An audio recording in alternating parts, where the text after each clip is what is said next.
pessoal, boa tarde, caros alunos aí em todo o nosso Piauí, aos nossos professores mediadores que estão aí com a gente, nos acompanhando e auxiliando nossos alunos, né, nos apoiando nesse processo de ensino, transformação de vidas. A gente fica muito feliz de estar mais um dia aqui com vocês, espero que todos estejam bem, tenham aproveitado o feriado ontem em família, né, para que a gente possa dar hoje continuidade, pessoal, ao fluxo do nosso conteúdo, introdução ao direito penal. Vamos falar da classificação, né, doutrinária da questão penal. Então, a gente tem muita classificação importante para mostrar para vocês, dessa classificação das infrações penais. Vocês vão perceber que tem umas que vão estar relacionadas, né, umas com as outras, os exemplos, faz parte, né, na verdade a doutrina ela separa essa classificação para que fique de forma didática, né, mais viável o processo de ensino-aprendizagem. E aí eu deixo meu abraço aí ao pessoal de Brasileira, Floriano, Miguel Alves, Muricy dos Portelas, Patos, tá certo? E a todos os demais municípios que estão aí com a gente hoje, tá? E aí a gente vai apresentar agora para vocês o roteiro de aula. O que é que a gente tem aqui, pessoal? Objetivo do conhecimento, a classificação doutrinária das infrações penais. Objetivo, escrever sobre a classificação doutrinária das infrações penais. E aí, durante a aula, a gente vai ter umas questões e deixar outras para que vocês possam responder em casa, tá certo? E aí a gente entra aqui na nossa temática de hoje, pessoal. Classificar doutrinariamente um tipo penal significa o mesmo que apontar a sua natureza jurídica, né? E aí, pessoal, uma vez detectada a natureza jurídica de uma infração penal, né, o que é que seria isso? O trabalho do intérprete, né, quem está interpretando a lei, possa visualizar, né, extremamente o sentido de conhecer os vários aspectos que venham a ser relevantes, né, como o seu momento de consumação e, se é possível, a tentativa. Também a gente vai observar que uma infração ela pode gozar de várias naturezas jurídicas, né, que eles são o seu contorno exato. Um exemplo, pessoal, aqui antes da gente poder contextualizar com vocês, é o crime de homicídio, que a gente pode afirmar, né, que trata-se de um crime material, uma infração penal que exige, né, que a conduta do agente produza um resultado naturalístico, no caso, a situação de matar alguém, né. Então, o que é que a gente tem aqui, pessoal, nessa primeira parte aqui do nosso conteúdo? O intérprete da lei, né, quando ele for visualizar, e esse intérprete pode ser nós, né, que estamos aqui estudando esse conteúdo, os advogados, os juízes, os promotores, né, quem estiver visualizando a lei, ele vai interpretar, olhar para essa lei e verificar se aquela conduta, aquela ação, ela está relacionada, né, exatamente a um crime que se caracterizou, né, observando a autoria e a materialidade, né, todas as provas da situação, a consumação, ou se houve o aspecto, né, da tentativa. E aí, ao longo da aula, a gente vai perceber que alguns crimes, né, têm direcionamentos para tentativa, outros não vão ter. A gente vai mostrar isso para vocês ao longo dessa classificação, mais lá na frente, quando a gente for estudar a lei penal, né, de forma especial mesmo, e aí vocês vão ter essa percepção, né, que nem todo crime vai ter a possibilidade de tentativa.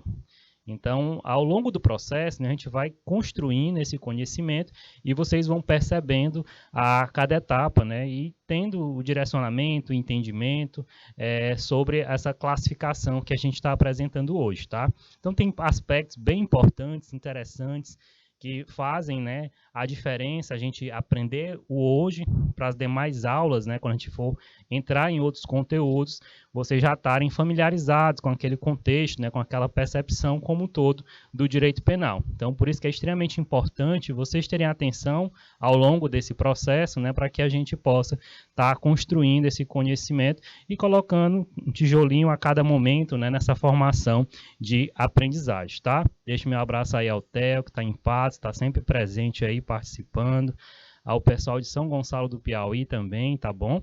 Pessoal de Bocaina, então, também se manifestando aí. Então, um grande abraço a todos vocês, tá? Logo mais a gente cumprimenta mais pessoas aí ao longo da nossa aula, tá? Então, o que é que a gente tem aqui, pessoal?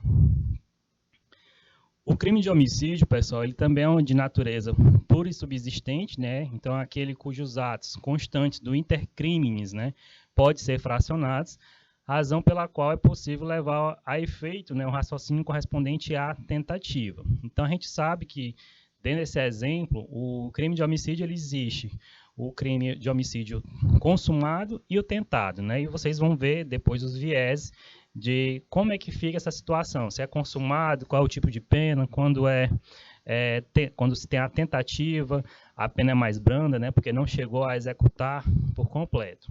E a gente traz aqui, pessoal, a percepção dos crimes e contravenções penais. Aqui é interessante, pessoal, porque às vezes a gente pensa que é sempre a mesma coisa, né? E aí no Brasil a gente adotou a postura bipartida. Então a gente tem como expressões sinônimas, né, os crimes e os delitos e do outro lado as contravenções. Mas na verdade, pessoal, o artigo 1º da Lei de Introdução ao Código Penal, ele diz o seguinte: considera-se crime a infração penal a que a lei comina, né, pena de reclusão ou de detenção, quer isoladamente, né, quer alternativa ou cumulativamente com a pena de multa, e a contravenção, a infração penal, né, a que a lei comina isoladamente, com também a pena de prisão simples, né, ou de multa, ou ambas, né, alternativa ou cumulativamente. Então, a gente tem aqui, pessoal, essas duas possibilidades, né? E a Lei de Introdução ao Código Penal, ela não definiu exatamente o conceito, né, do que vem a ser crime ou mesmo, né, das contravenções penais. Então, ela traz unicamente um critério, né, de distinção entre ambos. E aí, o que é que a gente tem aqui? A gente pode tirar do texto, pessoal, que a infração penal, no caso aqui a infração penal, ela é o gênero. E as espécies, né, vão ser o crime e as contravenções penais. Os crimes também vão ser chamados de delitos, né? Pode ser crimes ou delitos, e as contravenções penais, que é uma outra espécie que fazem parte, né, desse gênero infração penal. E é por meio, pessoal, da pena combinada em abstrato, né, o tipo penal incriminador, que a gente chega à conclusão de estarmos diante de um crime ou de uma contravenção penal. E aí no próprio artigo 1º, né, da Lei de Introdução ao Código Penal, a gente pode perceber que crimes ou delitos vão ser o que exatamente, pessoal? São destinados às penas mais graves, uma vez que se procura, né, por intermédios delas, proteger os bens mais importantes e necessários ao convívio da sociedade, em sociedade. E as contravenções penais, professor? Então, as contravenções penais, elas são combinadas, né, penas mais brandas, haja vista que, por meio delas, procura-se proteger bens, né, que não possuem a relevância penal exigida, né, pelos tipos penais que prevêem os crimes. E aí os tipos incriminadores, pessoal, aqui a gente vai entrar agora na primeira classificação, após deixar claro para vocês o que vem a ser crime ou delito e contravenção. E aí a primeira classificação seria dos crimes comissivos, né, que necessita da ação do agente. A gente vai apresentar cada conceito desse, pessoal, então fiquem tranquilos. Crime omissivo, que pode ser próprio e impróprio, e o crime de conduta mista. A gente vai ter um exemplo para cada situação dessa.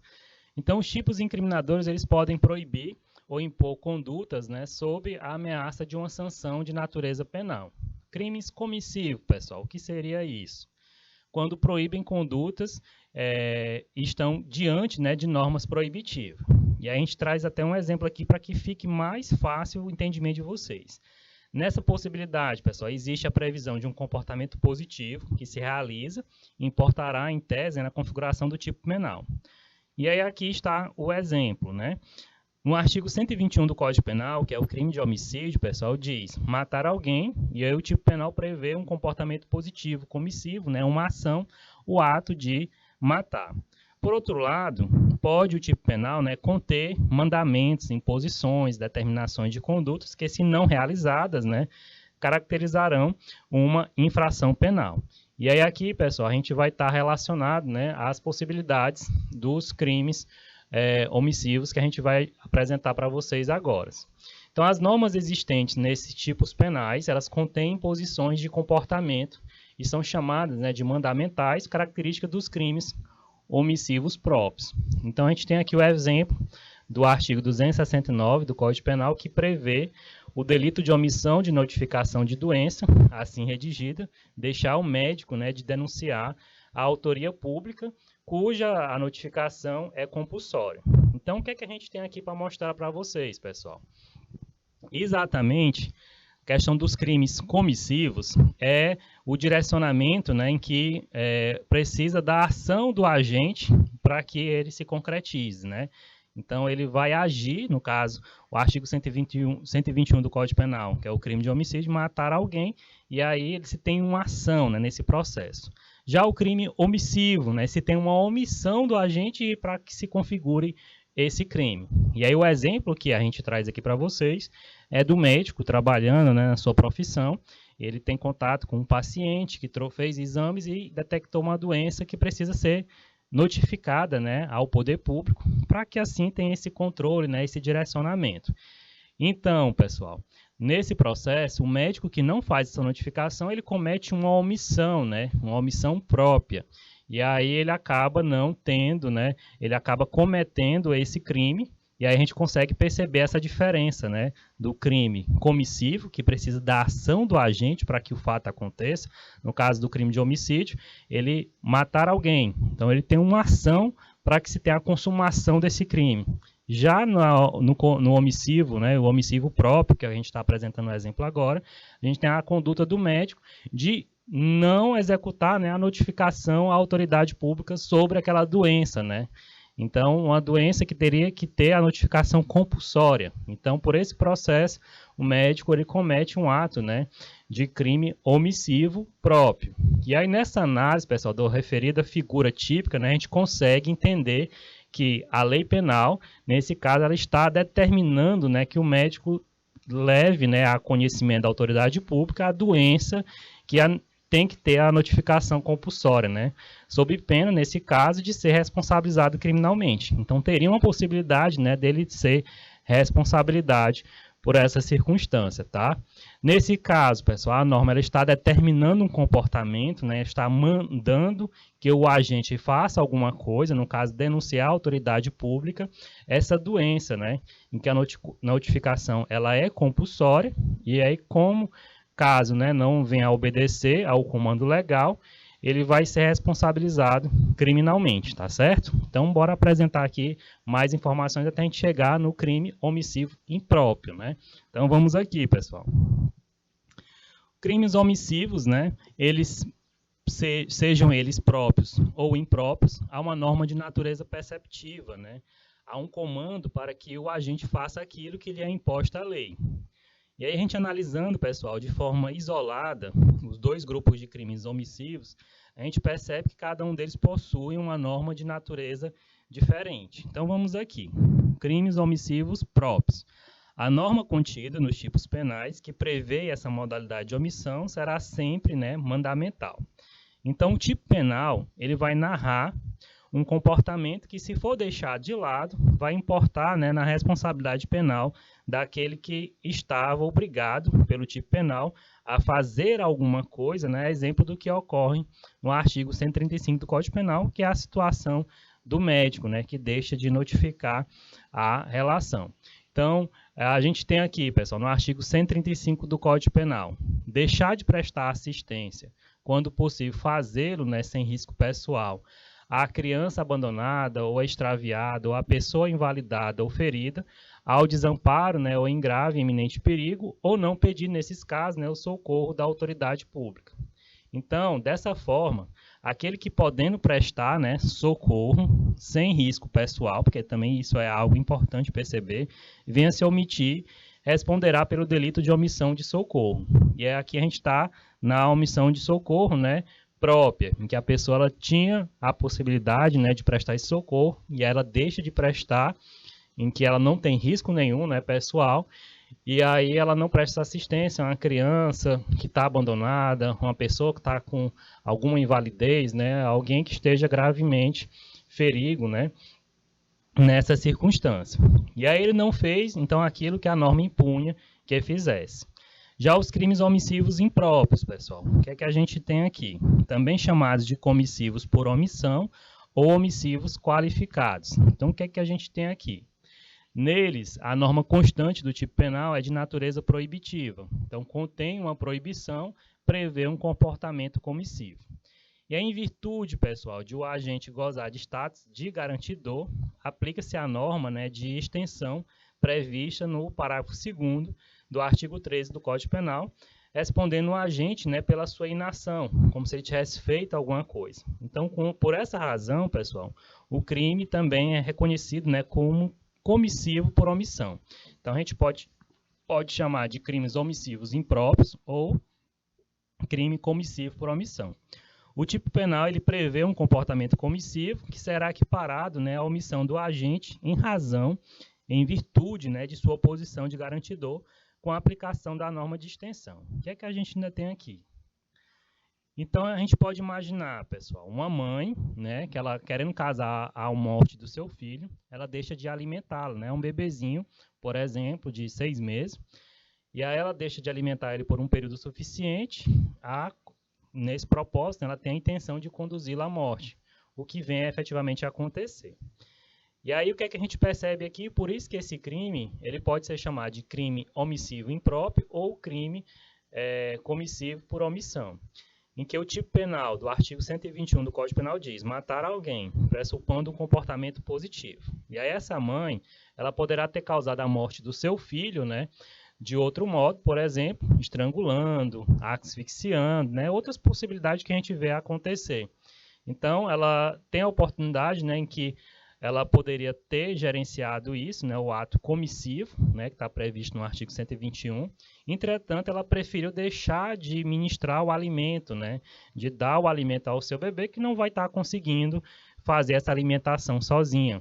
Então, esse crime ele é omissivo impróprio, porque ela tem a vontade de matar, no caso, né, no exemplo que a gente está trazendo aqui para vocês, que ela poderia fazer diretamente, né, mas ela faz de uma forma omissiva, em que, como o neném ele depende dela, né, para se alimentar, para poder ter essa alimentação diária, ele acaba chegando ao falecimento porque não tem essa alimentação cuidada pela mãe, tá certo? Então, basicamente, pessoal, a gente tem, né, essa percepção do que vem a ser o crime omissivo impróprio, né, que também pode ser chamado de comissivo por omissão, porque ela tem a vontade de fazer, mas se omite de outro modo, né, gerando o fato principal daquele ato comissivo, que no caso seria, no exemplo da mãe, matar o filho, né, sem deixar muito a perceber de quem tivesse ali ao seu entorno, tá certo? O que é que a gente ainda tem aqui, pessoal? A sua conduta, nesse caso, da mãe, né, foi omissiva, pois, como gozava do Estado, né, de garantidora, de cuidadora desse filho, a sua omissão será equiparada à comissão prevista no tipo. Então, dessa forma, pessoal, a gente pode concluir que as normas existentes, né, nas omissões próprias, são de natureza mandamental. Então, a gente destaca aqui para vocês. Nas omissões próprias são de natureza mandamental, sendo que as normas constantes, né, nos tipos penais que prevê as omissões impróprias serão sempre proibitivas, né? Então a gente vai destacar aqui de outra cor. E aí a gente chega, pessoal, à possibilidade dos crimes de conduta mista. Então, nas hipóteses em que o agente inicialmente pratica uma conduta comissiva e posteriormente uma conduta omissiva, é exemplo do que ocorre, né, com a apropriação de coisa achada, né, que vai ser tipificado no artigo 169, parágrafo único, inciso 2, do Código Penal. O que é isso, professor? Então, nos crimes, na infração penal, pessoal, subexame, o agente acha coisa ali perdida e dela se apropria, né? Então, ele tem um comportamento comissivo, ele toma de conta daquilo que não é seu, seja total ou parcialmente, deixando de restituir o comportamento omissivo, né, ao dono ou legítimo possuidor da entrega, né, à autoridade competente dentro do prazo de 15 dias. E esse é um exemplo, pessoal, que a gente vê bastante acontecer, né? Esse crime de conduta mista, ele é algo que a gente vê quando está no período de carnaval, virada do ano. Então, a gente percebe bastante, né, essas questões acontecendo.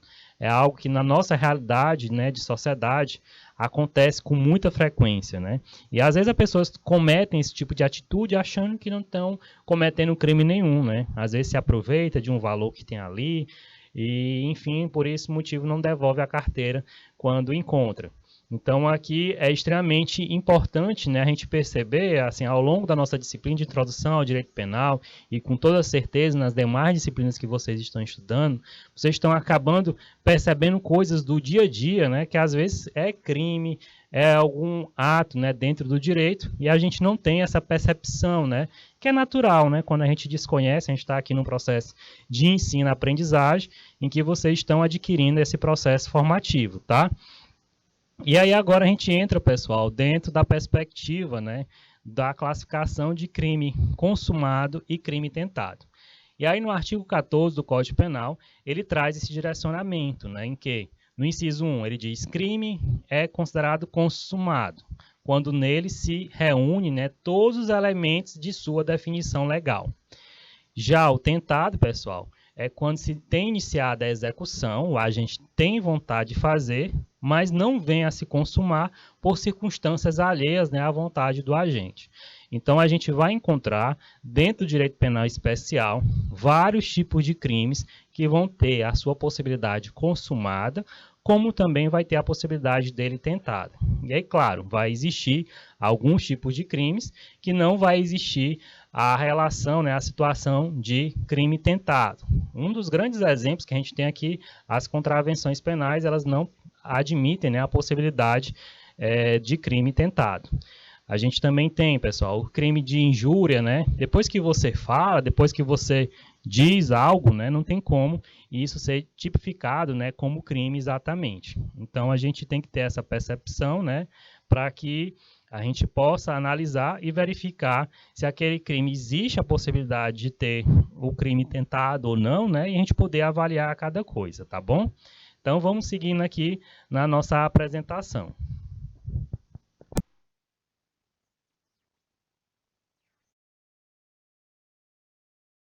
Merece a gente destacar também, pessoal, o fato de que a lei penal ela exige para fins de consumação do delito a presença de todos os elementos de sua definição legal, não se contentando, né, para efeito de reconhecimento da consumação com a presença tão somente de alguns. E essa possibilidade, pessoal, nos facilitará quando do estudo, né, do momento consumativo de diversas infrações penais contidas, né, nessa parte especial do Código Penal, uma vez que a gente chega à conclusão, né, de que o agente não realizou por inteiro a figura típica, seu delito, né, restará tentado e não consumado.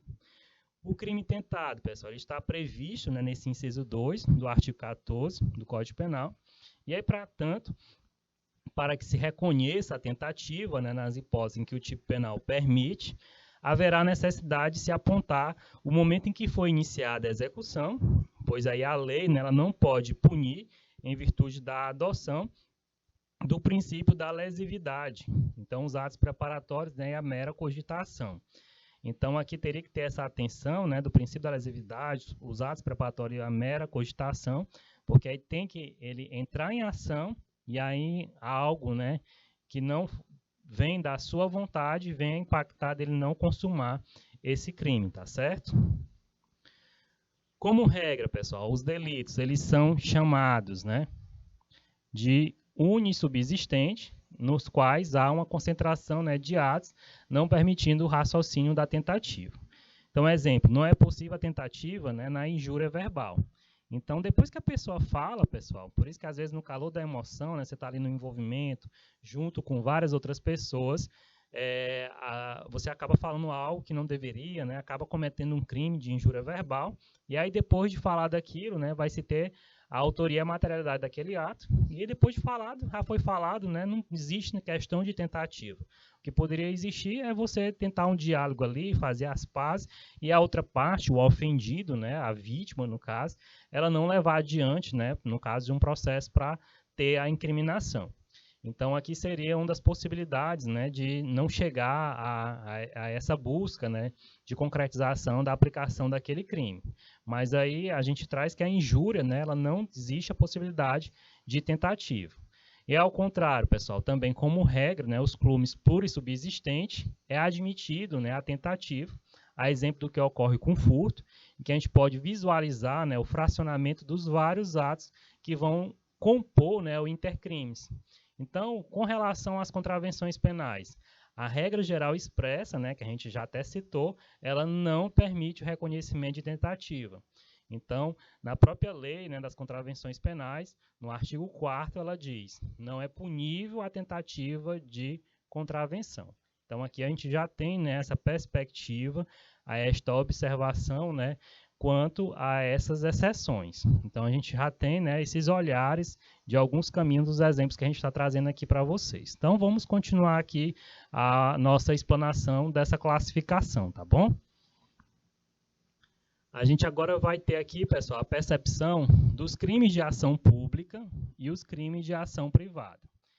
E aí, pessoal, há crimes em que o Estado ele assume, né, o Estado ele assume o início da persecutio crimes in judicio, que independente da vontade do ofendido, e outros, né, em que por questões de política criminal, faculta-se a vítima a ingressar com a ação penal.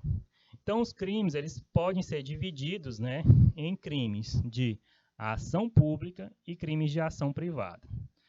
A ação penal, pessoal, ela pode ser de iniciativa pública incondicionada ou condicionada à representação do ofendido ou por requisição do ministro da Justiça.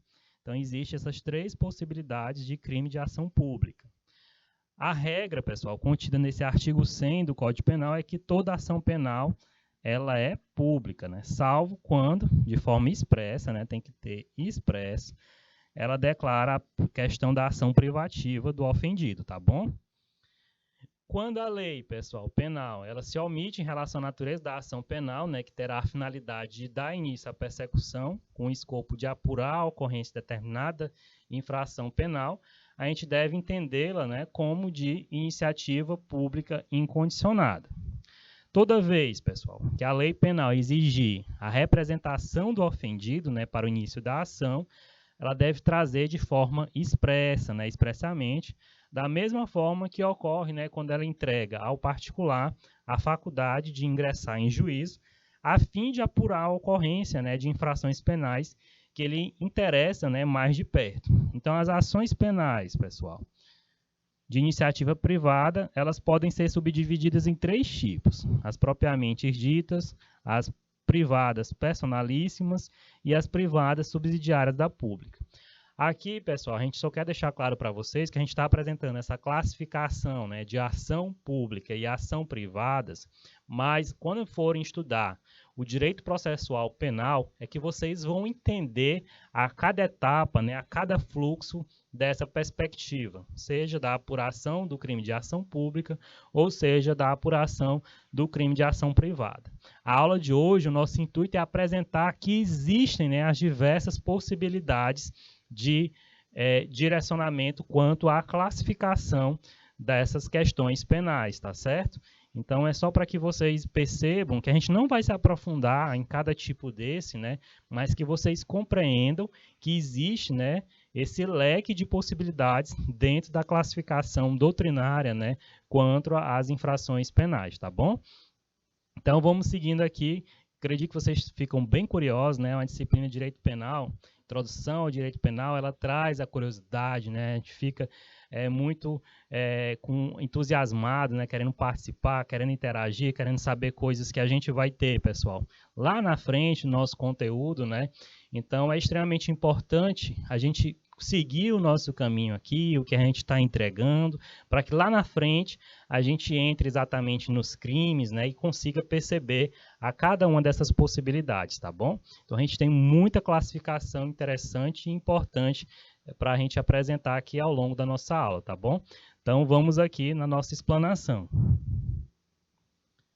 Neste último caso, pessoal, nas ações privadas subsidiárias da pública, o tipo penal não há indicará, né, pois a natureza da ação penal originária, que é de iniciativa pública.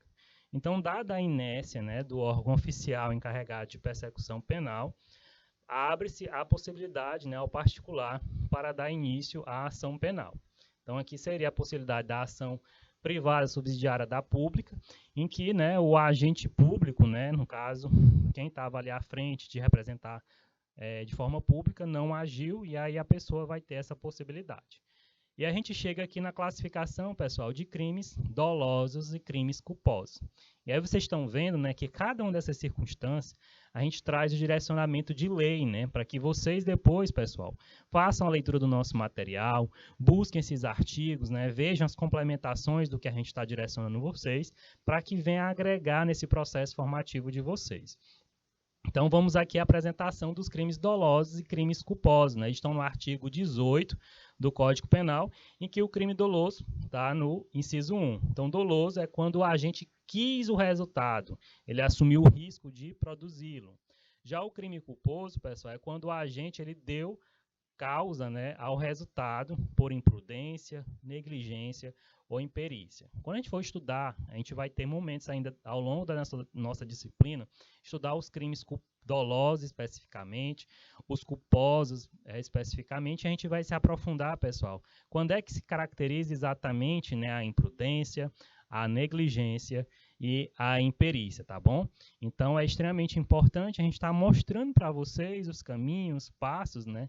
E aí, a partir disso, a gente consegue ter, né, um fluxo maior de dinamismo e direcionamento para vocês. Então, o que é que a gente ainda tem aqui sobre crimes dolosos e crimes culposos? Vamos aqui.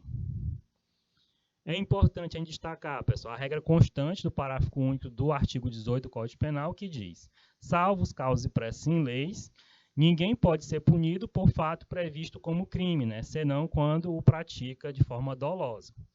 Essa regra, pessoal, nos leva a concluir que todo crime é doloso e somente haverá, né, a infração penal de natureza culposa quando houver uma ressalva expressa, né, na lei. Então, a gente destaca essa informação para vocês, porque da mesma forma da situação tentada, né, tem que estar expresso lá na lei, a questão também do crime culposo tem que estar expresso, né, ressalvado na lei, tá bom? O artigo, pessoal, que admitir a modalidade culposa, ela deverá, nos termos exigidos pelo mencionado parágrafo único, fazer de forma expressa, né, narrando o comportamento culposo. Caso contrário, deverá ser presumido, né, a inadmissibilidade da figura típica culposa. E aí aqui a gente apresenta ainda um exemplo, né? Imagine-se a hipótese do artigo 163 do Código Penal, que prevê o crime de dano por meio da seguinte redação: destruir, inutilizar ou deteriorar coisa alheia. Como não há, pessoal, a previsão da modalidade culposa do dano, a gente deve interpretar o tipo penal, né, levando em consideração sempre o comportamento doloso do agente. Então, por essa razão, a gente vai trazer até um exemplo aqui para vocês. Aquele que, em virtude de uma conduta distraída, então ele não teve dolo aqui, pessoal, imprudente, né, vier a quebrar um vaso extremamente precioso em um museu, não poderá ser responsabilizado pelo crime de dano, podendo, né, entretanto, por outro raciocínio, responder, né, na esfera civil pelo dano, né, pelos prejuízos causados para repor aquele prejuízo do vaso, né, que ele de forma distraída quebrou, que pertencia ao museu. Então, o artigo 17, pessoal, do Código Penal vai trazer as percepções do crime impulsivo e do crime putativo. Então, o que é que a gente tem aqui a tratar com vocês? O artigo 17 do Código Penal ele traz a definição, né, do crime impulsivo, que diz: não se pune a tentativa quando, por ineficácia absoluta do meio ou por absoluta impropriedade do objeto, é impossível consumar-se o crime. E aí a gente vai ter aqui exemplos bem grotescos, né, que às vezes acontece e não chega a efetivar, né, a consecução desse crime. Então, por mais que o agente, pessoal, ele quisesse praticar a infração penal, este jamais, né, jamais aconteceria em virtude, né, da absoluta ineficácia do meio, né, por ele utilizado na execução do crime, ou também em razão da absoluta impropriedade, né, do objeto contra o qual recaía a sua conduta. E a gente traz aqui o exemplo, né? Então, imagina a hipótese em que, pretendendo matar o seu desafeto contra ele, né, aponte um revólver e comece a puxar o gatilho. Mas aí, pessoal, eis a questão. Não tem nenhuma munição dentro desse revólver. Então, mesmo que estivesse agindo com ônimos necandi, né, o dolo, correspondente à vontade de matar alguém, jamais conseguiria alcançar o resultado morte, uma vez que o revólver, né, por ele utilizado, encontra-se sem munição, ou seja, totalmente descarregado. Então, aqui seria um exemplo típico, né, de crime impossível, porque teria que ter essa percepção, né, da possibilidade de se realmente acontecer, né? E aí o delito, pessoal, seria impossível em razão da absoluta ineficácia do meio, né? Tendo em vista que não tem a munição ali dentro da arma. Outro exemplo, pessoal. Imagine-se a hipótese da mulher que, em decorrência do atraso menstrual, pensa, né? Supõe-se que está grávida, e aí ela ingere alguma substância de efeito abortivo, sendo que posteriormente, né, ela viesse a saber que, na verdade, não havia concebido, né, não estaria grávida. Nesse caso, pessoal, a gente estaria diante de um crime também impossível, em virtude, né, dessa absoluta impropriedade do objeto. E aí aqui, pessoal, a gente até traz essa situação, traz a ressalva da nossa responsabilidade, né, dos nossos atos. A gente está no processo de ficar adulto, né? Vocês são adolescentes, já estão entrando na fase adulta, e a gente tem várias responsabilidades ao longo desse processo, né, sendo assumida. Então, nessa perspectiva, né, o crime de você tirar a vida, né, no caso você tem a concepção, vai buscar tirar a vida usando uma substância, né, abortiva, você gera o crime de aborto, né? E aí a gente tem uma infinidade de métodos contraceptivos, né, de possibilidades que vêm a gerenciar, né, essa questão e que a pessoa pode, assim, evitar, né, a estar numa situação de cometer um crime, né? Então a gente vê que aqui no nosso exemplo, a mulher só vai gerenciar, né, um dano para o seu próprio corpo, né, para a sua própria questão física, né, que ela vai usar um medicamento sem necessidade. Ela não está grávida, então não gerencia um aborto, então é um crime impossível. Então, nessa perspectiva, a gente está diante, né, de um crime impossível em virtude da absoluta impropriedade, né, do objeto. E embora, pessoal, tanto no crime impossível como no crime putativo, a conduta do agente, né, seja dirigida ao cometimento, né, de uma infração penal, que há diferença, né, entre esses dois institutos, em que no crime impossível existe a previsão, né, em nosso ordenamento jurídico de infração penal em que o agente pretende praticar exatamente. E a gente vai aqui dar a entrega ainda de mais detalhes do nosso conteúdo.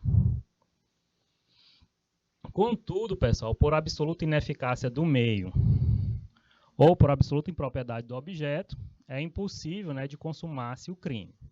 Já o crime putativo, a situação ela vai ser diversa, pessoal. Então, pois o agente ele almeja praticar uma infração que encontra, né, moldura em nossa legislação. E aí o fato por ele praticado vai ser, no caso, atípico, que é considerado, portanto, né, um indiferente penal. Então, o agente ele crê haver efetuado uma ação delituosa, né, que existe somente em sua fantasia, e aí ele julga punível um fato, né, que não merece castigo, não tem nenhuma norma, nenhuma lei que gerencia isso. Então, no delito impossível, a gente crê atuar, né, de modo a ocasionar um resultado que, pelo contrário, não pode ocorrer, né, por falta o objeto ou porque a conduta não foi de todo, né, idônea. E aí a gente entra aqui, pessoal, dentro da perspectiva do que vem a ser, né, o crime material, crime formal e crime de mera conduta. Então é outra possibilidade, é outra classificação, e é o que vocês vão percebendo, né, que dentro das relações de classificações, crimes, né, que a gente já identificou como exemplo, vão estar aparecendo em outras possibilidades. Então a gente fica bem perceptível, né, que isso é uma apresentação didática para facilitar o entendimento doutrinário, né, mas que pode sim uma classificação identificar um crime e uma outra classificação identificar o mesmo crime. Então você vai identificar o crime de homicídio como uma possibilidade de crime comissivo, né, e crime material, por exemplo. Então a gente vai ter essas percepções ao longo da nossa explanação. Então a gente vai ter, pessoal, tipos penais, né, que dependem da produção do resultado naturalístico para que possam se consumar. E aí essa classificação ela vai estar relacionada, né, ao resultado naturalístico. Então, outros, prevendo esse resultado, né, ela não exige que o agente pratique a conduta descrita, né, ou no núcleo do tipo. Então, vai ter infrações penais, pessoal, que não prevêem, né, qualquer resultado narrando tão somente, né, o comportamento que se quer proibir ou impor sob a ameaça, né, ou a sanção, ou sobre a ameaça, né, de uma sanção penal. Então surge aí a necessidade de se identificar, né, as infrações penais, distinguindo, né, os crimes em material, formal ou de mera conduta. Então vamos apresentar aqui, antes da gente encerrar esse primeiro tempo de aula. O que é que a gente tem aqui? Crime material, pessoal, é aquele cuja consumação depende, né, da produção naturalística de determinado resultado previsto, né, expressamente pelo tipo penal, que é o que ocorre no crime do artigo 121 e 163 do Código Penal. Então, somente haverá a consumação do delito de homicídio com o resultado morte da vítima, né? Constante do tipo penal em questão e, da mesma forma, somente podemos falar em dano, né, consumado quando houver a destruição, deteriorização ou inutilização de coisa alheia, conforme está no artigo 163. E a gente tem aqui os crimes formais, né? Também conhecido doutrinariamente de delitos de resultado cortado ou crimes de consumação antecipada. Então, há infrações penais, pessoal, que prevêem um resultado naturalístico, mas não exigem a sua ocorrência, né, para o efeito de reconhecimento da consumação. Então, nessas infrações penais, pessoal, o legislador ele antecipa a punição, não exigindo a produção naturalística do resultado previsto pelo tipo. E a gente observa isso com muita tranquilidade no artigo 159 do Código Penal, que é no crime de extorsão mediante sequestro. Então, sequestrar a pessoa com o fim de obter, né, para si ou para outro, qualquer vantagem como condição ou preço de resgate.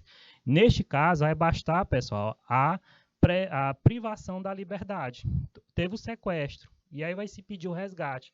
Pode ser que a polícia consiga interceder e não tenha o pagamento desse resgate, mas já foi configurado o crime de extorsão mediante sequestro, porque teve a vontade de cobrar esse valor, entendeu? Então, a prática, portanto, da conduta descrita, né, no núcleo do tipo, já possui o condão de fazer com que, né, a infração penal se consume, independente da produção naturalística do resultado por ele previsto expressamente, né, que é obter a vantagem como condição ou preço do resgate. Então aqui, pessoal, até este momento, a gente consegue, né, apresentar essas perspectivas, né, de classificação. Depois do nosso intervalo, a gente vai apresentar, né, para fechar essa classificação de crime material, crime formal, o crime de mera conduta. E aí vocês vão visualizar, né, a perspectiva exata desta classificação. Eu espero que tenha ficado bem didático, pessoal, os exemplos. Eu vejo a participação, o Theo é muito ativo na participação, a gente fica muito contente com a vontade dele de conhecer e de aprender. A gente fica muito feliz, Theo, de ver você aí animado, e é isso que a gente quer esperar de cada um de vocês, tá bom? Mas aí a gente vai se aprofundar no nosso conteúdo, conforme os nossos direcionamentos aqui, para a gente não mudar um pouquinho o foco, tá bom? Então vamos ter um pouquinho de calma, esperar aí o momento certo que vai chegar as respostas para tudo aquilo que vocês estão esperando, tá bom? Então vamos aproveitar esse intervalo para beber um pouquinho de água, se organizar e a gente retorna logo mais com o restante do nosso conteúdo, tá bom?